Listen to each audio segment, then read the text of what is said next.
नमस्कार प्रेक्षकांनो, स्टार प्रवाहावरील लग्नानंतर होईलच प्रेम या स्टार प्रवाहावरील मालिकेचा नवा प्रोमो प्रदर्शित झाला आहे. या प्रोमोमध्ये दाखवलं आहे की वसू आत्या मानिनीवर खूपच रागवते आणि म्हणते, ही काव्याची पहिली वटपौर्णिमा आहे. आता ती सर्व नाती तोडले, पण पुन्हा कोणतेही नाते जोडणार नाही.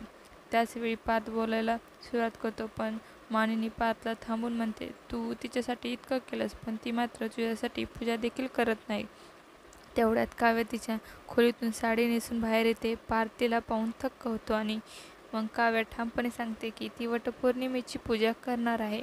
हे ऐकून वसू आत्याला मोठा धक्का बसतो, तर पार्थ आणि मानिनी खूप आनंदी होतात. म्हणून आता सगळ्यांचं लक्ष या गोष्टीकडे लागलं आहे की काव्य खरंच पार्थ आणि त्याच्याशी असलेलं नातं स्वीकारणार का, हे पाहणं खूपच रोचक ठरणार आहे. तुम्हाला जर आपला व्हिडिओ आवडला असेल तर चॅनलला लाईक, शेअर आणि सबस्क्राईब करायला विसरू नका. धन्यवाद.